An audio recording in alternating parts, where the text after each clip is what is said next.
ഇടവേളയ്ക്ക് ശേഷം കോൺഗ്രസിനകത്ത് വീണ്ടും മുഖ്യമന്ത്രി ചർച്ചകളിൽ സജീവം. മുതിർന്ന നേതാവ് അജയ് തറയിലിന്റെ ഫേസ്ബുക്ക് പോസ്റ്റാണ് ചർച്ചകൾക്ക് വീണ്ടും തിരികൊളുത്തിയത്. മുഖ്യമന്ത്രി ചർച്ചകളോട് താൽപര്യമില്ലെന്ന് കെ സി വേണുഗോപാൽ പ്രതികരിച്ചു. അതേസമയം വോട്ടെണ്ണലിന് ശേഷം തീരുമാനം മതിയെന്നാണ് മുസ്ലിം ലീഗിന്റെ നിലപാട്. ഫലപ്രഖ്യാപനം വരും മുൻപേ മുഖ്യമന്ത്രി പദത്തെക്കുറിച്ചുള്ള ചർച്ചകൾക്ക് തുടക്കമിട്ടത് കോൺഗ്രസിലെ ഒരു വിഭാഗത്തെ വല്ലാതെ ചൊടിപ്പിച്ചിരുന്നു. കെ മുരളീധരൻ ഉൾപ്പെടുന്ന മുതിർന്ന നേതാക്കളെല്ലാം ഇതിൽ അതൃപ്തി പ്രകടിപ്പിക്കുകയും ചെയ്തു. അധികം വൈകാതെ നേതാക്കളുടെ തുറന്ന പ്രതികരണങ്ങളിൽ നിയന്ത്രണം വന്നു. സമൂഹമാധ്യമങ്ങളിൽ അങ്ങിങ്ങായി പൊങ്ങുന്ന പോസ്റ്റുകളിൽ മാത്രം ചർച്ചകൾ ഒതുങ്ങി. എന്നാൽ ഇന്ന് അജയ് തറയിൽ ആ നിശബ്ദതയ്ക്ക് അന്ത്യം കുറിച്ചു.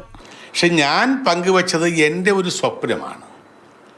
എൻ്റെ ഒരു സ്വപ്നം എന്ന് പറയുന്നത് ആധുനിക കേരളത്തിൽ ആൻഡ്രോയിഡ് ഫോണിൻ്റെ ജീവികളായി സോഷ്യൽ മീഡിയയിലൂടെ മാത്രം വന്ന് ജീവിക്കുന്ന കുറേ ആളുകൾ ഒരു ഭാഗത്ത്, ഈ പാർട്ടിക്ക് വേണ്ടി വർഷങ്ങളായി തല്ലുകൊണ്ട് ജയിൽവാസം അനുഭവിച്ച് ലാത്തിച്ചാർജിനിരയായി ജയിലിൽ കേസിൽ പ്രതിയായി ജലപീരങ്കിയുടെ വെള്ളം വീണ് എത്രയോ പെൺകുട്ടികളടക്കം എത്രയോ പാവപ്പെട്ട ആളുകൾ, അങ്ങനെയുള്ള ആളുകളെ ശ്രദ്ധിക്കാതെ, അങ്ങനെയുള്ള ആളുകൾക്ക് അവസരം കൊടുക്കാതെ ഈ പറഞ്ഞ സോഷ്യൽ മീഡിയയുടെ മാത്രം പിറകെ പോകുന്ന സംവിധാനം ശരിയല്ല. മുഖ്യമന്ത്രി ചർച്ചകളോട് താൽപര്യമില്ലെന്നാണ് AICC general secretary K C വേണുഗോപാലിന്റെ നിലപാട്.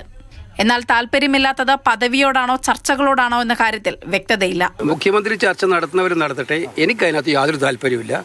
പാർട്ടി താല്പര്യം കൃത്യമായി പറഞ്ഞിട്ടുണ്ട്. അത് ചർച്ച ചെയ്യേണ്ട കാര്യമില്ല. വ്യവസ്ഥാപിതമായ മാർഗത്തിലൂടെ താല്പര്യമില്ല എന്ന് പറയുമ്പോൾ അത് ചർച്ചകളിൽ താല്പര്യമില്ലെന്നാണോ ആ പൊസിഷൻ? അല്ല, അതിപ്പം എങ്ങനെ വേണമെങ്കിലും വ്യാഖ്യാനിക്കും. വിഷയത്തിൽ മുൻ നിലപാട് ആവർത്തിക്കുകയാണ് മുസ്ലിം ലീഗ് നേതൃത്വം. ഉചിതമായ സമയത്ത് ഹൈക്കമാൻഡ് തീരുമാനമെടുക്കുമെന്ന പ്രസ്താവനയിൽ ലീഗ് നേതൃത്വം ജാഗ്രത പുലർത്തുന്നുണ്ട്. കോൺഗ്രസിന്റെ തീരുമാനം എന്തായാലും അത് തന്നെയാണല്ലോ ഞങ്ങളൊക്കെ പ്രതീക്ഷിക്കുന്നതാണ്. നല്ലൊരു തീരുമാനമായിരിക്കും കോൺഗ്രസ് ഈ കാര്യത്തിൽ എടുക്കുക. ജനങ്ങളുടെ വികാരങ്ങളൊക്കെ കണക്കിലെടുത്തുകൊണ്ടായിരിക്കുമല്ലോ കോൺഗ്രസ് ഒരു തീരുമാനം എടുക്കുക. തീർച്ചയായിട്ടും നല്ലൊരു തീരുമാനം കോൺഗ്രസ് ആ കാര്യത്തിൽ എടുക്കും എന്ന് തന്നെ മുസ്ലിം ലീഗ് കുറച്ച് വിശ്വസിക്കുന്നു. News desk, Mathrubhumi news.